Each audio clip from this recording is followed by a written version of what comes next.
Kali ini kita akan berbincang dengan Ida Dalem Semaraputra, Raja Klungkung yang sangat luar biasa. Kita akan membahas tentang Ida Dua Agung Jambe, bagaimana kisah puputan beliau melawan Belanda, serta raja-raja Bali terdahulu. Sebelum itu izinkan saya menghaturkan pangastungkara panganjali umat kepada Ida Sang Hyang Widiwasa, karena berkat beliau lah kita berada di sini. Ingi Ratu. Om Swastiastu. Punapi gatra niki. Ngesuk semua sampun diberikan waktu nge. Ratu, mungkin yang pertama mungkin adalah kita ingin mengetahui bagaimana kisah Ida Dewa Agung Jambe sehingga beliau akhirnya dinobatkan sebagai pahlawan nasional. Silakan Ratu. Ya, selamat sore. Benar, Om Swastiastu.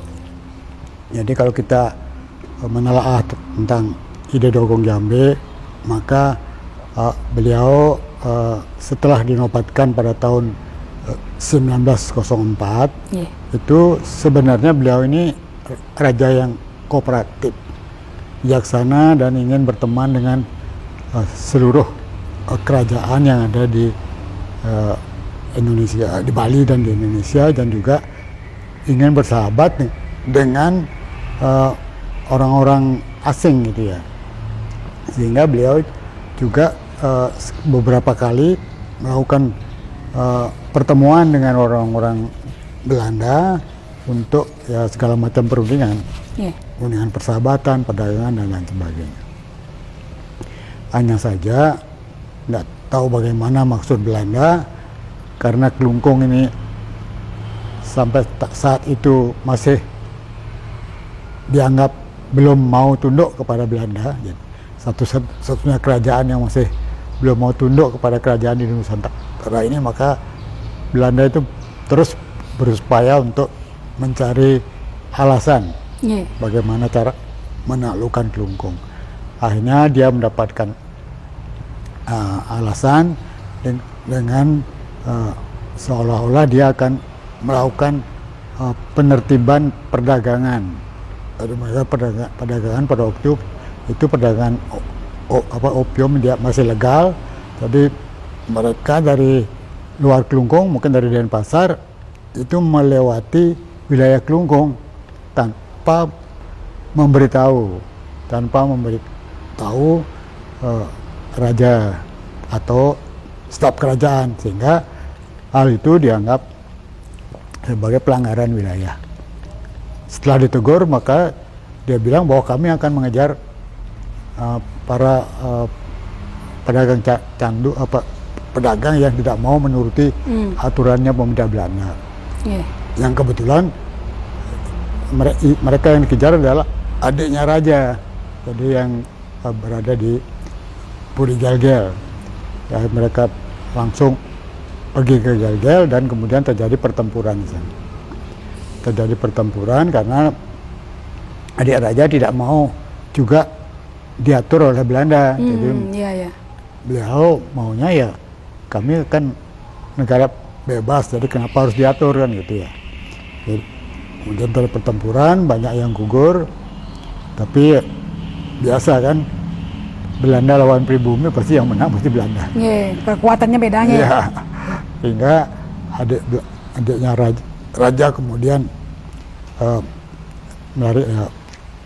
lari dari Gelgel menuju ke Semarapura, minta perlindungan dari kakaknya. Kakaknya adalah Ida Dua Agung Jambe kedua ya. Saya tambahi dua karena yang mendirikan Puri Semarapura juga beliau bernama Ida Dua Agung Jambe.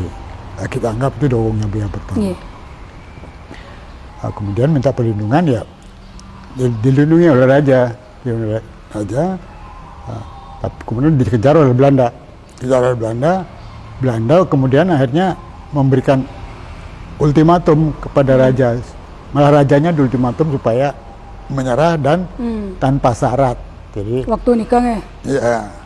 Jadi karena di ultimatum demikian, maka raja dan seluruh hamba, patih, menteri, dan lain sebagainya yang setia kepada raja kemudian mengadakan rapat untuk membahas mengenai ultimatum Belanda.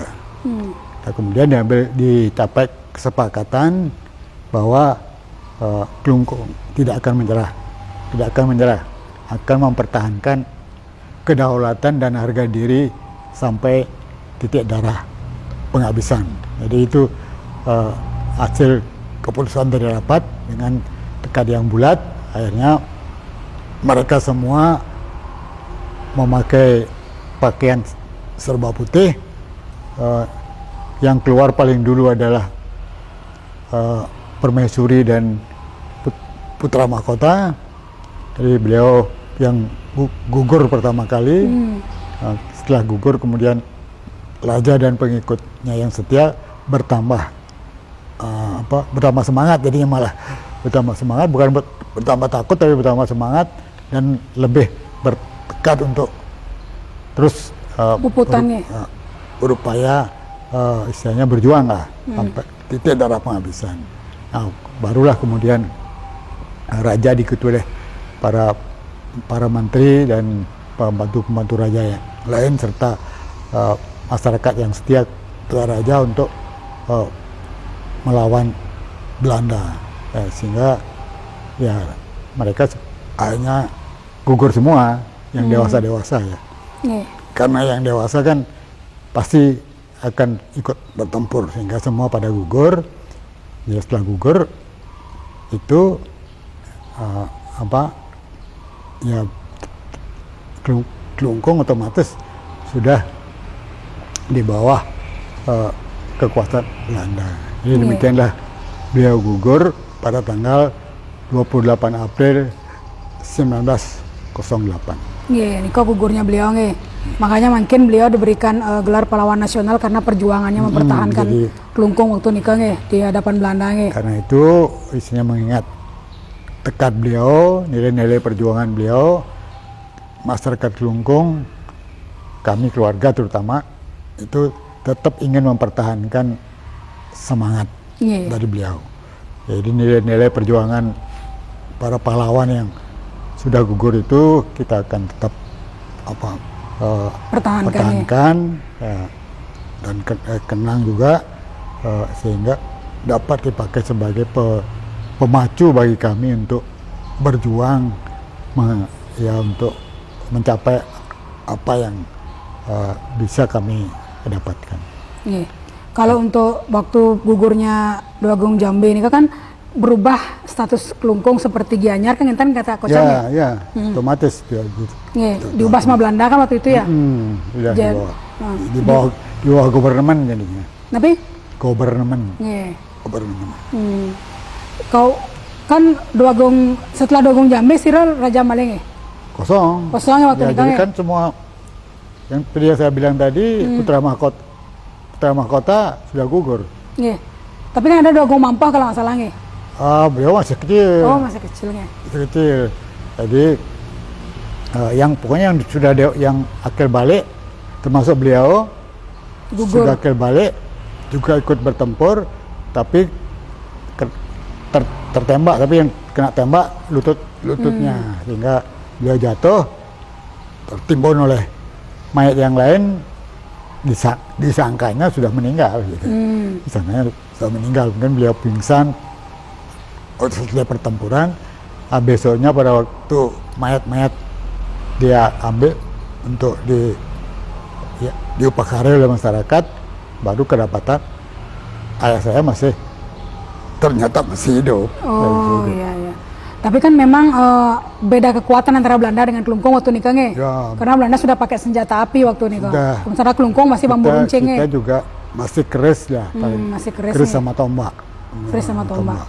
Makanya beberapa keris itu yang dipakai pada waktu puputan itu ya dibawa oleh Belanda. Jadi saya nggak bilang dirampas, dibawa oleh Belanda ke Belanda ya. Ke Belanda. Tapi yang pun dikembalikan makin keris beliau. Belum. Masih di sana berarti. Ada di Belanda mungkin sedikit. Ya, ada beberapa di Museum Nasional. Berbicara tentang Dua Agung Jambe sendiri kan merupakan salah satu raja di Bali. sebelumnya kan yang paling pertama ke Bali ini ketika Patih Gajah Mada berhasil menduduki Bali mengalahkan Raja Bedahulu. Waktu itu kan pertama kali sirap pesaing dah. Itu pada waktu Gajah Mada pergi ke Bali itu tahun 1343.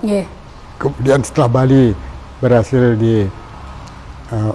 dianeksasi oleh Majapahit, Gajah Mada kembali lagi ke Jawa karena dipanggil oleh Raja Majapahit.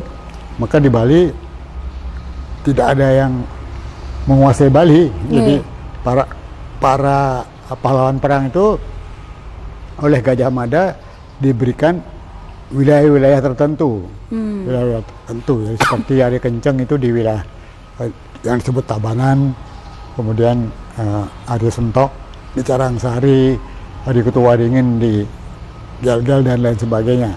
Sehingga masing-masing mereka menduduki wilayah-wilayah tertentu. Untuk Bali secara keseluruhan tidak ada. Setelah sekian lama, tentunya tidak ada yang melakukan koordinasi untuk seluruh Pulau Bali. Ada para persaudaraan Pasak, yaitu Patih Ulung, Pasang Padang Subadra, kemudian Kiai Kepasekan dan Kiai Pemacekan itu menghadap ke Majapahit. Majapahit meminta kepada Raja Majapahit supaya ditetapkan siapa atau ditunjuk siapa yang menjadi mewakili Majapahit di Bali sebagai adipati. Mungkin waktu itu adipati ya, karena raja kan Majapahit ya, mungkin yang raja utamanya nih kayaknya. Di Bali. Akhirnya Raja Majapahit memberitakan kepada Gajah Mada untuk mencari siapa yang akan ditempatkan di Bali. Gajah Madanya juga bingung karena kalau menunjuk yang ada di Bali, khawatir akan terjadi suatu ketidakstabilan, ketidakstabilan. Akhirnya beliau mempunyai guru spiritual yang bernama Dayang Kepagisan, yang mempunyai putra bernama Wangbang Kepagisan. Itulah putra beliau diminta untuk menjadi kita anggap raja di Bali. Dayang Kepagisan dengan berarti mengizinkan putranya untuk menjadi raja di Bali. Tapi setelah sampai di keraton Majapahit, raja yang nggak setuju. Bukan tidak setuju personelnya, kok cuma satu gitu. Karena daerah Majapahit itu kan bukan hanya Bali, ya kan hampir seluruh Nusantara. Jadi diperintahkan pada Gajah Mada untuk mencari lagi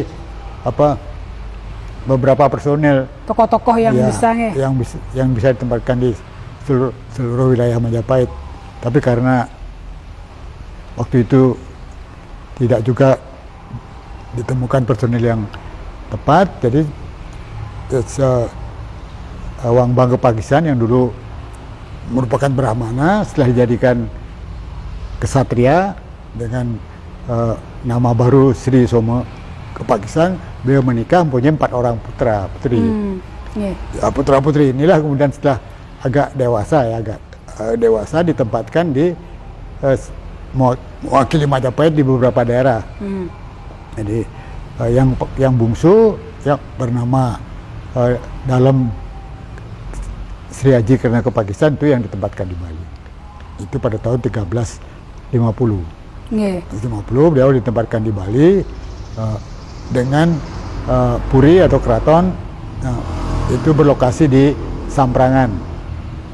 Keraton itu adalah bekas kubunya, kalau menurut cerita di Babat tuh bekas kubunya Gajah Mada dulu. Jadi di sana beliau. Kemudian kan masa keemasan kerajaan di Bali ini kok zaman dalam Watu Renggong patut nikah nikah kan terus sebelum dalam Watu Renggong nikah wenten sebelumnya siapa ya itu setelah beliau ada dalam Sri Aji Kepagisan ditempatkan di Samprangan, ya kan, ini kita singkat aja. Setelah beliau usur kan berpulang ke Mangkat, alam fana, kemudian beliau diteruskan, bukan digantikan ya, karena saya agak tidak cocok dengan istilah digantikan, karena diteruskan oleh putra beliau yang tertua dengan gelar dalam Agre Samprangan. Dalam Agre Samprangan. Sedangkan dalam Setiaji Kresna Kepakishan juga beliau dikenal sebagai dalam Samprangan. Karena beliau berpuri di Samprangan. Dalam Agre Samprangan, tapi karena beliau ini dianggap tidak begitu serius ya. Tidak begitu serius mengurus kerajaan, jarang menghadiri rapat, jarang mengurus kerajaan, akhirnya para pembantu beliau kemudian mencari penggantinya. Ya, mencari tokoh yang lebih baik. Ini baru penggantinya karena beliau masih ada, digantikan. Cuma tidak berani memilih orang lain, dipilih adalah adik-adik beliau. Beliau yang akhirnya pilihannya jatuh ke yang dulu namanya nama beliau, maaf jadi saya maaf sama beliau, namanya Dewa Ketut. Ketut Ngelesir. Dewa Ketut Ngelesir. Kenapa dibilang Ngelesir? Karena beliau suka berpelesiran. Suka jalan-jalan. Jalan-jalan. Kemari, cuma jeleknya sambil nyambung nyambung ayam gitu kan. Setelah dicari, ditemukan di Panda, akhirnya beliau diminta untuk menggantikan kakaknya. Beliau mau karena tidak ada yang lain, dan para patih sudah siap untuk mendukung beliau. Jadi untuk segala macam lah, walaupun beliau karena seorang pengembara kan tidak punya rumah, tidak punya jadi beliau hanya dibuatkan rumah keraton di Gelgel, di yang namanya Swece Linggarsepura. Swece Linggarsepura. Tapi sementara beliau berdiam di tempatnya Arya Kebon Tubuh. Arya Kebon Tubuh ini keturunan dari Arya Kutuwaringin. Di sana beliau tinggal sampai selesai keraton Swece Linggarsepura, akhirnya beliau pindah ke sana. Jadi beliau di sana akhirnya menyatukan Bali, karena waktu itu banyak soroh-soroh yang saling bertentangan. Jadi pertentangan Bali itu dari dulu. Dari dulu sebenarnya, sebelum dalam ke Bali. Jadi kemudian disatukan untuk bertemu di Pura Dasar Buana. Jadi itu jadi Pura Dasar Buana adalah pura semua ini Kang. Pura persatuan soroh gitu ya.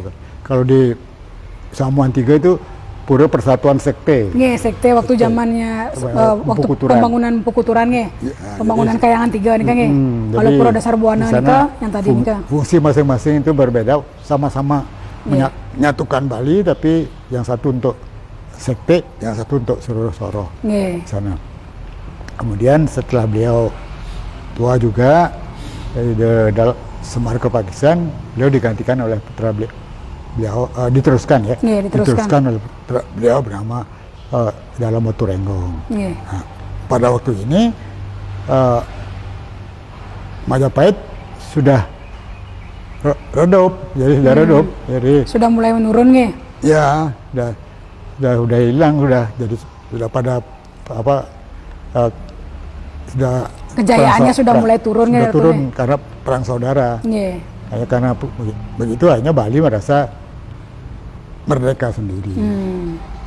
Dan karena merasa merdeka, malah Bali kemudian kalau menurut cerita di Babad ini itu meluaskan pengaruhnya sampai ke Banyuwangi, Pasuruan, Bali, Bone dan lain sebagainya. Jadi itu yang zamannya Dalam Moturenggong, dan di zaman Moturenggong juga kebudayaan Bali juga sedang jaya-jayanya. Di puncak kejayaan waktu nikah. Dari sana kemudian timbul beberapa kebudayaan yang kita kenal sampai saat ini. Luar biasa sekali. Terus untuk Kentannya sendiri, kemudian kan ketika zaman dalam Turenggon kok masih memimpin seluruh Bali. Kemudian kan diturunkan ke dalam Dimade. Buku belum. Dalam Turenggong, beliau diteruskan oleh dalam Pemayun. Dalam Pemayun umumnya. Beliau yang paling besar. Tapi kemudian terjadi beberapa peristiwa yang menggoncang kerajaan, akhirnya beliau menyerahkan dijalurkan kepada adik beliau dalam Anom, Raden Anom, tapi kemudian beliau bernama dalam Anom Segening. Oh, dalam Anom Segening ya. Dari dalam Anom Segening ke Siram malih turunkannya. Setelah itu setelah beliau dalam Anom Segening ini mempunyai sebagai raja ya kan biasalah punya istri banyak, anaknya juga banyak. Jadi karena anaknya banyak, itu disebar ke seluruh Bali.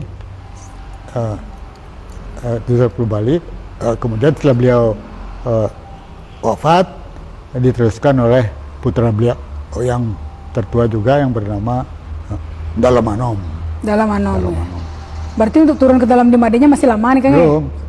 Belum. Jadi Dalam Anom ini menikah dengan putrinya dalam Pemayun yang pergi berdiam yang akhirnya berdiam di Sedemen, sehingga namanya beliau menjadi Dalam Anom Pemayun. Tapi kalau Ratu setelahnya dalam Dimade nikah digebok oleh Gusti Agung Maruti, nikah kan katanya setelah nikah mulai tidak lagi Bali yang dipimpin mulai akhirnya berubah menjadi Kelungkung mantan-mantan Ya, jadi setelah karena Dalam Anom Pemayun juga berselisih pendapat dengan Patih Agungnya waktu itu yang bernama Gusti Agung Maruti, beliau pun akhirnya pergi ke Sidemen.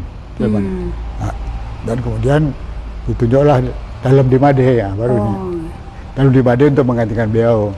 Tapi itu pun tetap digoyang oleh Gusti Agung Maruti karena memang maunya merebut kekuasaan. Akhirnya terjadi perebutan kekuasaan. Dalam Dimade pergi ke Guliang, Gel-Gel dikuasai oleh Maruti, tapi daerah-daerah lain tidak mau mengakui. Waktu itu akhirnya masing-masing wilayah ingin berdiri sendiri kan hanya dengan otomatis kan tidak mengakui di bawah kekuasaan Gusti Agung Maruti.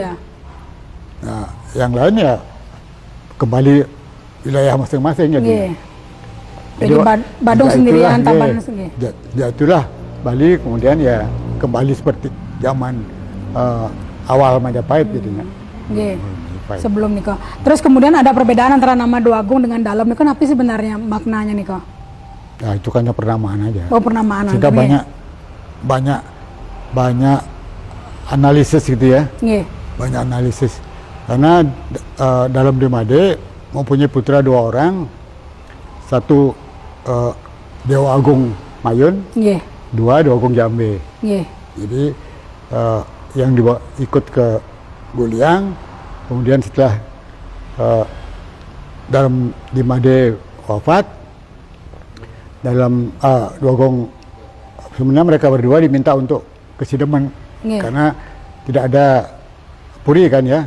Di Sidemen masih ada puri waktu itu. Dalam Anom Pemayun masih di sana. Beliau daripada tinggal di Guliang lebih baik tinggal di Sidemen gitu. Cuma Dua Agung Mayun itu tidak mau. Jadi saya tidak mau, saya pilih ke daerah bukit di Tambak Siring. Yang mau ke Sidemen adalah Dua Agung Jambe.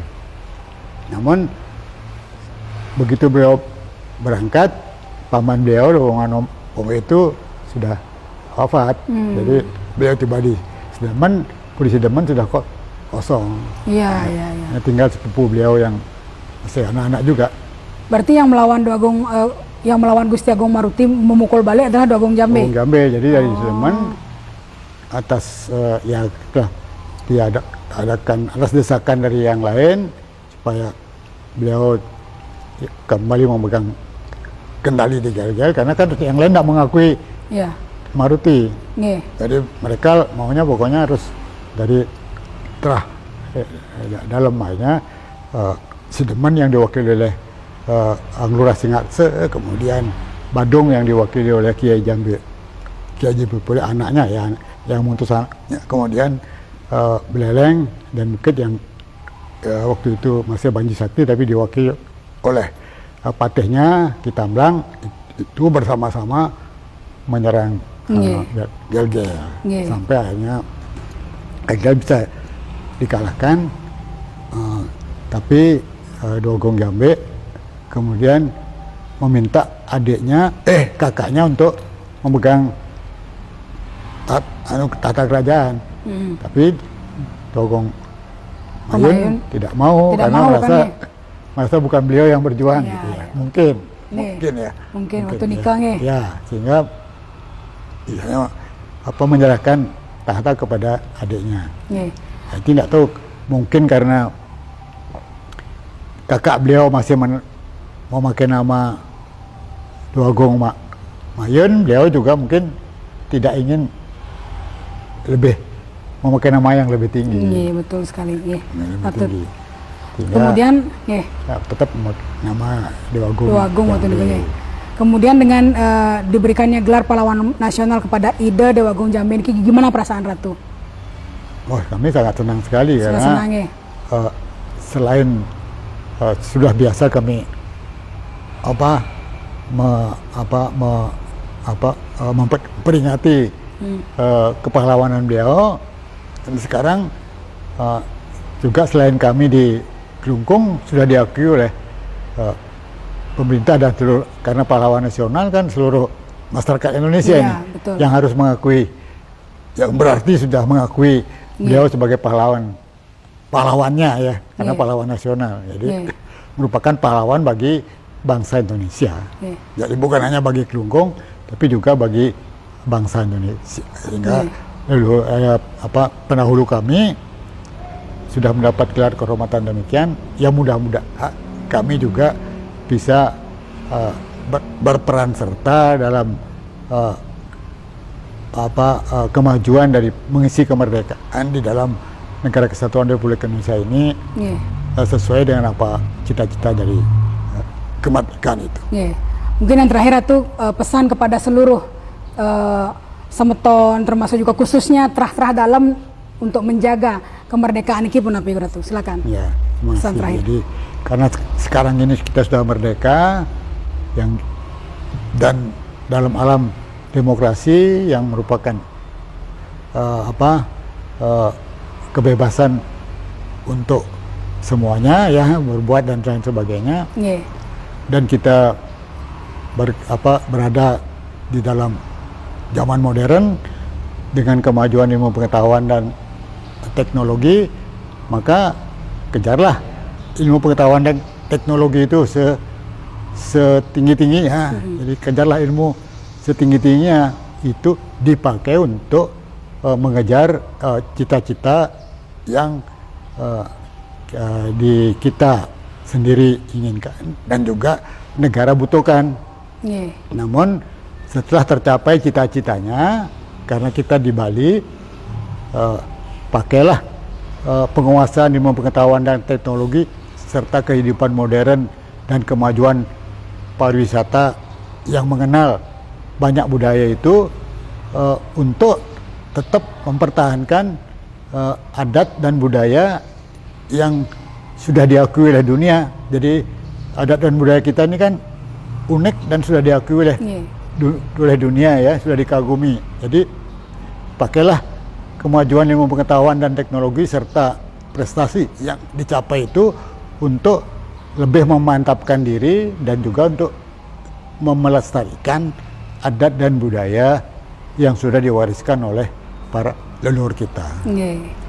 Luar biasa sekali Tribuners obrolan kita hari ini dengan Ida Dalem Semaraputra, Raja Klungkung yang merupakan keturunan langsung dari Dua Agung Jambe nge. Ratu nge, Ya. betul nge? Ya.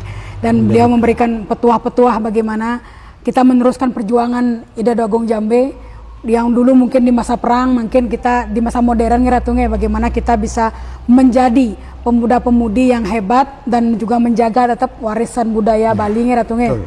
Seperti ini ke. Baiklah Tribuners, akhir kata yang tutup dengan Parame Santi. Om Santi Santi Santi Om.